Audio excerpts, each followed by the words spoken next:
Previous class में हमने chapter 4 quadratic equation में एक्सरसाइज 4.3 को कंप्लीट किया था और एक्सरसाइज 4.3 में हमने देखा था कि क्वाड्रेटिक इक्वेशंस को हम सीधराचार मेथड, जिसे हम क्वाड्रेटिक फार्मूला भी कहते हैं, से सॉल्व कर सकते हैं। साथ ही हम क्वाड्रेटिक इक्वेशंस को मेथड ऑफ कंप्लीटिंग स्क्वायर से भी सॉल्व करना हमने सीखा था। आज की क्लास में हम नेचर ऑफ द रूट्स के बारे में पढ़ेंगे, जिसमें हम देखेंगे कि किसी भी क्वाड्रेटिक इक्वेशन को विदाउट सॉल्विंग आप कैसे बता सकते हैं कि उस क्वाड्रेटिक इक्वेशन को सॉल्व किया जा सकता है नहीं, मतलब उसके रूट्स एग्जिस्ट करेंगे या नहीं, उसके रूट्स रियल होंगे या इमेजिनरी होंगे, या उसके रूट्स इक्वल होंगे या अनइक्वल होंगे। इन सारी बातों के बारे में हम बात करेंगे। तो स्टार्ट करते हैं introduction and conceptual class of exercise 4. अब देखो, हमने कंप्लीटिंग स्क्वायर में ड्राइव किया था कि अगर कोई quadratic equation ax square plus bx plus c है, एक स्टैंडर्ड क्वाड्रेटिक इक्वेशन है, तो अगर हम कंप्लीटिंग स्क्वायर से उसका सॉल्यूशन निकालें, उसके रूट्स निकालें, तो x की वैल्यू क्या आती है? Minus B plus minus under root b square minus 4ac upon 2a आती है। मतलब x के दो रूट्स आते हैं, आने भी चाहिए, क्योंकि यहां पर मैक्सिमम पावर, हाईएस्ट पावर 2 है, डिग्री 2 है, तो रूट्स 2 आएंगे। ठीक है, तो कौन से दो रूट्स आते हैं? Minus B plus under root b square minus 4ac upon 2a, and दूसरा रूट क्या आता है? दूसरा रूट आता है x equal to minus B minus under root b square minus 4ac। तो जब हम किसी स्टैंडर्ड क्वाड्रेटिक इक्वेशन को मेथड ऑफ कंप्लीटिंग स्क्वायर से सॉल्व करते हैं तो x की दो वैल्यू आती है, दो रूट्स आते हैं। ठीक है, ये हमने किया था। अब यहां पर जो बी स्क्वायर माइनस 4ac है, ये बहुत इंपॉर्टेंट फैक्टर है, ये बहुत इंपॉर्टेंट फैक्टर है। इसी से हम nature of the roots determine करते हैं। कैसे डिटरमाइन करते हैं? क्योंकि x की value minus B plus under root b square minus 4ac upon 2a है, और x की दूसरी value minus B minus under root b square minus 4ac की वैल्यू है। तो अगर मैं यहां पर तीन केस लेके चलूं, अगर मैं यहां पे तीन केस बनाऊं, तो अगर मान लो बी स्क्वायर माइनस 4ac की वैल्यू 0 आ जाए, suppose B square minus 4ac की वैल्यू किसी पर्टिकुलर क्वेश्चन के लिए क्या आ गई? 0 आ गई, तो x की ये फर्स्ट वैल्यू क्या आ जाएगी? First root minus B plus, और बी स्क्वायर माइनस 4ac तो 0 है, तो ये टर्म 0 हो जाएगा, और अपॉन 2a, एंड x की दूसरी वैल्यू क्या आएगी? दूसरी वैल्यू आएगी minus B minus 0 upon 2a। ठीक है, तो यहां पर x की वैल्यू क्या आएगी? Minus b upon 2a, and यहां पर x की दूसरी वैल्यू क्या आएगी? Minus b upon 2a। तो यहां पर x की आप देख सकते हो दोनों वैल्यू क्या आएंगी? इक्वल आएंगी, और रूट्स यहां पर निकाल पाएंगे। आप देख सकते हो यहां पर हम रूट्स फाइंड कर पाए हैं, और दोनों वैल्यू क्या है? रियल रूट्स हैं। रियल एंड कैसे रूट्स हैं? इक्वल रूट्स हैं। ठीक है, अब ऑब्वियसली रूट्स कैसे हैं? Exist. Roots exist and roots are real and equal. ठीक है, या आप कह सकते हैं real and equal roots exist. तो रियल एंड इक्वल रूट्स क्या होंगे? एग्जिस्ट करेंगे। अब देखो, केस 2 लेते हैं, सेकंड केस कंसीडर करते हैं। Case 2, second case. देखो, सेकंड केस में जरूरी तो है नहीं कि बी स्क्वायर माइनस 4ac की वैल्यू 0 ही आए। हो सकता है कि किसी पर्टिकुलर क्वेश्चन के लिए B square minus 4ac greater than 0 आ जाए, B square minus 4ac greater than 0, that is positive आ जाए। तो उस केस में x की वैल्यू क्या आएगी? उस केस में x की वैल्यू आएगी minus B plus b square minus 4ac की वैल्यू पॉजिटिव है, under root some positive number upon 2a, और दूसरी वैल्यू क्या आएगी? x की दूसरी वैल्यू आएगी minus B minus under root plus यानी पॉजिटिव वैल्यू अपॉन 2a, क्योंकि B square minus 4ac positive है, तो इसलिए अंडर रूट में क्या आ जाएगा? पॉजिटिव आ जाएगा बी स्क्वायर माइनस 4ac की जगह पे। तो यहां पर आप देख सकते हो, यहां पर जो x की वैल्यू आई है वो क्या है? Minus B plus something upon 2a, और यहां पे minus B minus something upon 2a। यहां पर इसका मतलब है x की दो अलग अलग वैल्यू आई है, लेकिन x की वैल्यू निकाल पा रहे हैं। ठीक है, x की वैल्यू निकाल पा रहे हैं, इसलिए रूट्स क्या होंगे? एग्जिस्ट करेंगे। एंड कैसे रूट्स एग्जिस्ट करेंगे? Unequal roots. तो आप कह सकते हैं रियल एंड अनइक्वल। ठीक है, अनइक्वल, जिसे हम क्या कह सकते हैं? डिस्टिंक्ट। ठीक है, डिस्टिंक्ट रूट एग्जिस्ट। ठीक है, तो कैसे रूट्स एग्जिस्ट करेंगे? रियल करेंगे। और कैसे? अनइक्वल होंगे, डिस्टिंक्ट होंगे। ठीक है, डिस्टिंक्ट या अनइक्वल होंगे, यानी अलग अलग होंगे। समझ आ रहा है? अब देखो केस नंबर 3, रटना नहीं है आपको, ये समझना है। बहुत सारे बच्चे रटते हैं और वे भूल जाते हैं कि भाई कौन सी कंडीशन किसके लिए थी। 0 हो जाएगा तो माइनस बी में कुछ ऐड करो या कुछ सब्ट्रैक्ट करो, इक्वल ही आने वाला है। लेकिन जब पॉजिटिव हो जाए तो माइनस बी में कुछ ऐड करोगे और कुछ सब्ट्रैक्ट करोगे तो दोनों अलग अलग वैल्यू आएंगी, है ना। केस 3 देखो, केस 3 में क्या होगा, जब बी स्क्वायर माइनस 4ac की value, B square minus 4ac की वैल्यू क्या आ जाएगी, लेस देन 0 आ जाएगी। If b square minus 4ac less than 0 आ गया तो x की वैल्यू क्या आ जाएगी, minus B plus under root of negative number upon 2a and x equal to minus B minus under root of negative number upon 2a। अब देखो आपको पता होना चाहिए, since under root of negative number is imaginary, ठीक है, under root of negative number क्या होता है, इमेजिनरी होता है, या आप कह सकते हैं do not exist, do not exist, ठीक है। इमेजिनरी क्या चीज होती है, इमेजिनरी के बारे में क्लास 11th में पढ़ेंगे एक चैप्टर, ठीक है, कॉम्प्लेक्स नंबर, जहां पर हम इमेजिनरी और रियल नंबर्स के बीच में डिफरेंस समझेंगे, ठीक है।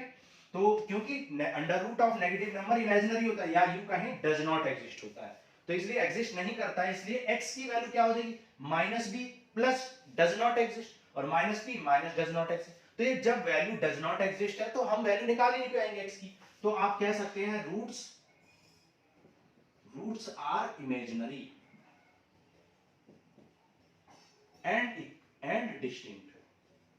भाई रूट्स कैसे होंगे, इमेजिनरी होंगे लेकिन डिस्टिंक्ट होंगे, क्योंकि यहां पर ऐड हो रहा है समथिंग और यहां पर सब्ट्रैक्ट हो रहा है, तो डिस्टिंक्ट होंगे, अनइक्वल होंगे। या आप क्लास 10th में इसको क्या लिखते हैं, roots does not exist, roots does not exist, ठीक है। आपकी क्लास में क्लास 10th में क्या लिखते हैं, रूट्स डज नॉट एग्जिस्ट लिखते हैं, लेकिन क्लास 10th ऑनवर्ड्स आप क्या लिखते हैं, 10th के बाद 11 12 या जितनी भी हायर क्लासेस होती हैं वहां पर आप क्या लिखते हैं, roots are imaginary and unequal, ठीक है।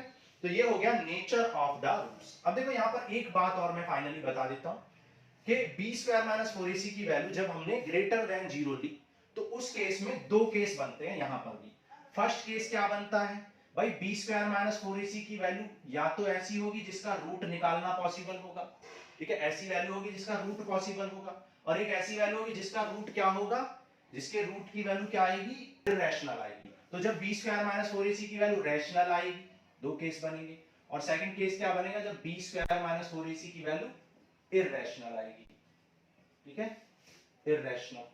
भाई रैशनल का मतलब क्या है, जिसे p अपॉन q की फॉर्म में लिख सकते हैं, जैसे बी स्क्वायर माइनस 4ac की वैल्यू मान लो 36 आ गई, तो 36 का रूट कितना होता है 6, और 6 को आप 6 अपॉन 1 लिख सकते हो, मतलब रैशनल है। लेकिन सपोज 37 आ गई बी स्क्वायर माइनस 4ac की वैल्यू, तो अंडर रूट ऑफ 37 क्या होगा, अंडर रूट ऑफ 37 तो पॉइंट में कुछ आएगा, है ना, 6 point something something something, which is a irrational number and cannot be written in the form of p by q, so irrational हो जाएगा। तो इस केस में क्या होगा, irrational रूट्स आ जाएंगे, और इस केस में क्या होगा, रैशनल रूट्स आ जाएंगे, ठीक है।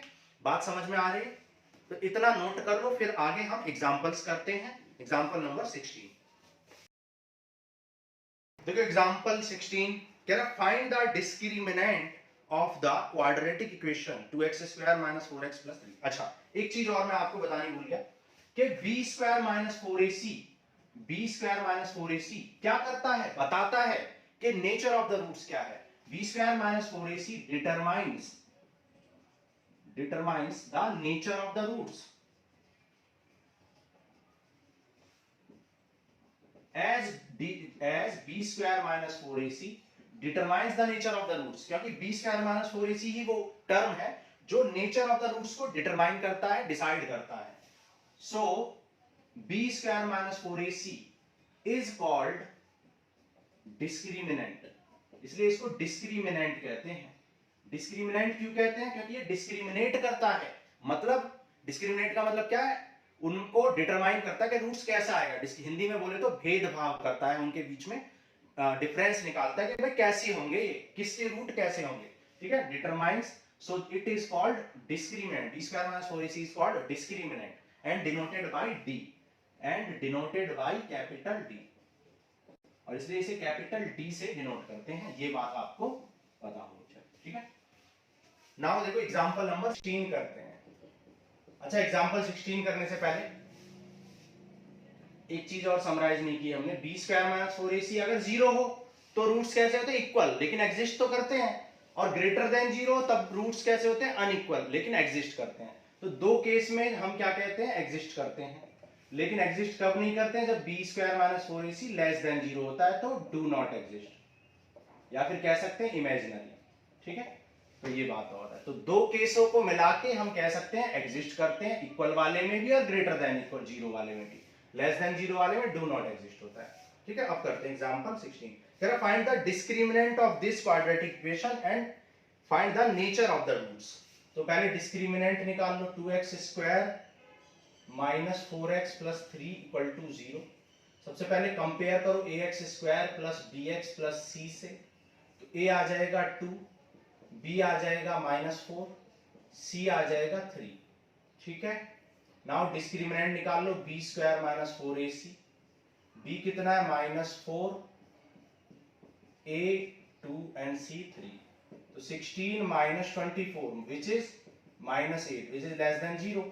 तो as b square minus 4ac is less than 0, so roots do not exist, roots do not exist।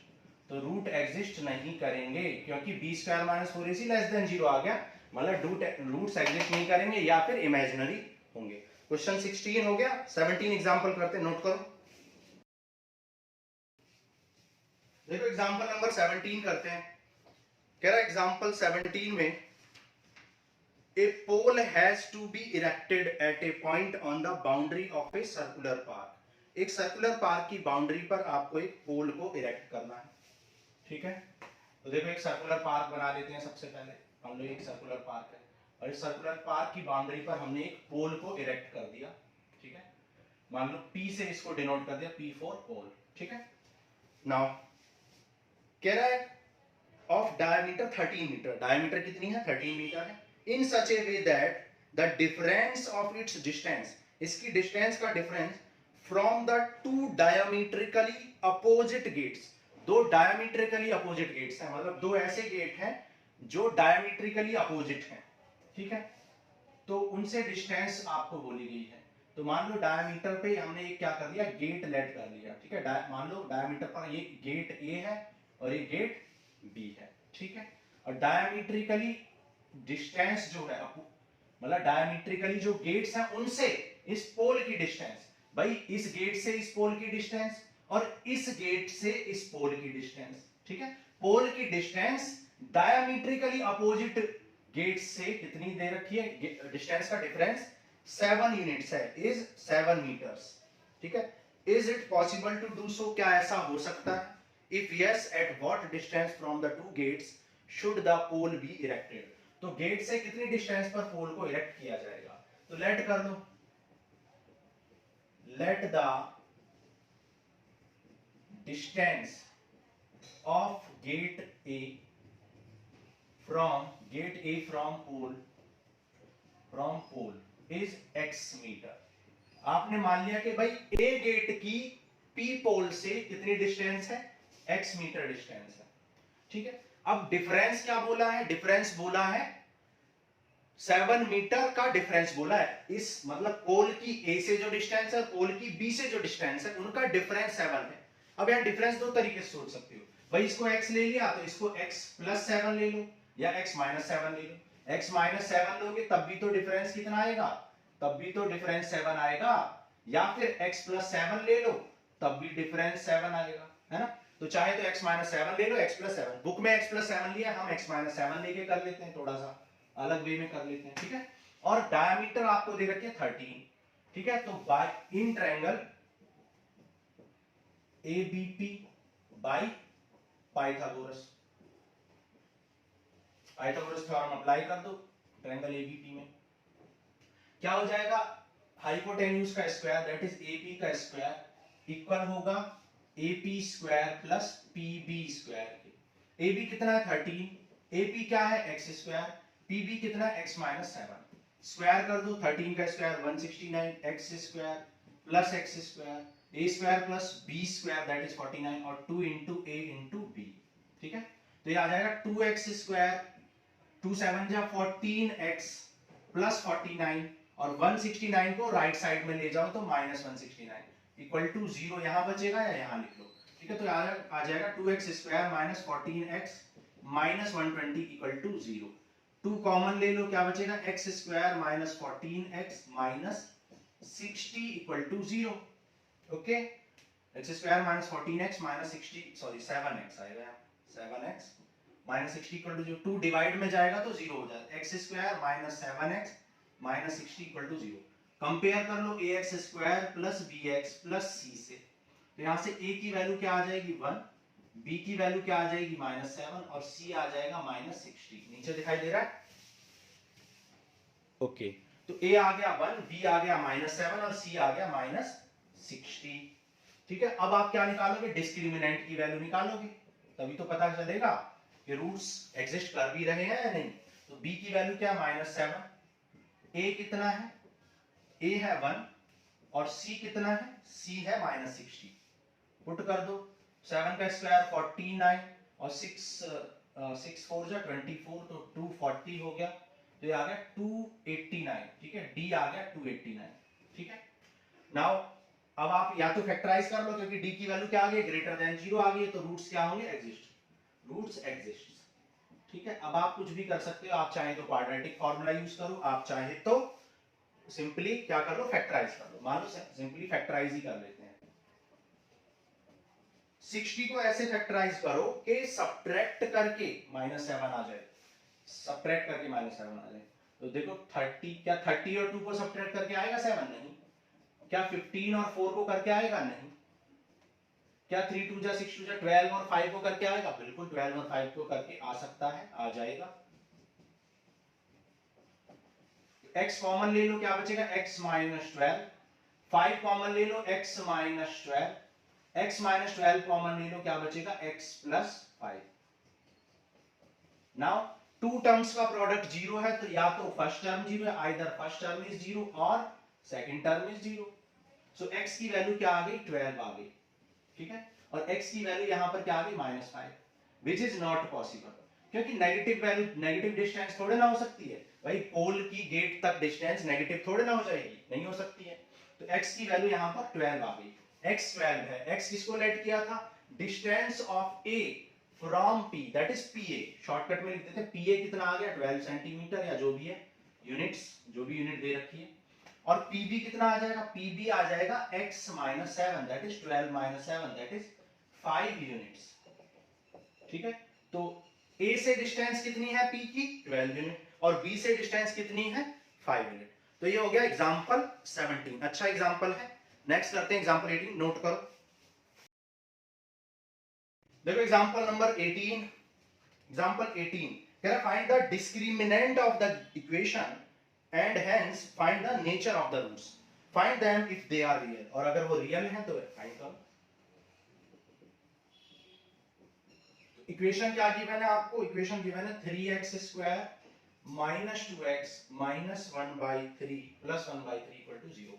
सबसे पहले आप इसको कंपेयर करो ax square plus bx plus c से, तो a क्या आ जाएगा 3, b क्या आ जाएगा -2 एंड c क्या आ जाएगा 1/3 आ जाएगा। a b c निकल गया। नाउ अब आप क्या करोगे, अब आप डिस्क्रिमिनेंट निकालोगे। डिस्क्रिमिनेंट निकालने के लिए बोला गया है b स्क्वायर माइनस 4ac। ठीक है, डिस्क्रिमिनेंट निकाल लो। b कितना है -2 का स्क्वायर, a कितना है 3, c कितना है 1/3 से 3 कैंसिल, 2 2 जा 4 -4, तो d आ गया 0। तो क्या d 0 आ गया, मतलब as b square minus 4ac is 0, so roots are real. Roots कैसे हैं, रियल है एंड इक्वल भी है, और एग्जिस्ट तो करते ही ऑब्वियसली, तभी तो रियल है। ठीक है, तो एग्जिस्ट करते हैं, रियल है और इक्वल है, क्योंकि d की वैल्यू 0 आ गई। तो by Shridharacharya method, Shridharacharya method जिसे क्वाड्रेटिक फार्मूला भी कहते हैं, श्रीधराचार्य मेथड से आप कह सकते हो x इक्वल टू क्या आ जाएगा -b plus minus under root b square minus 4ac upon 2a।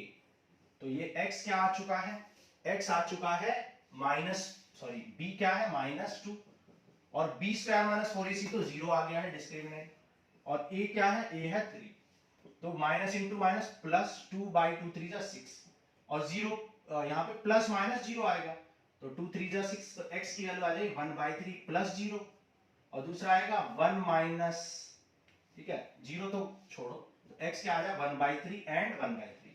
तो दोनों रूट्स इक्वल आएंगे और क्या आएंगे 1/3 आएंगे दोनों रूट्स। ठीक है, बिल्कुल ठीक है आंसर।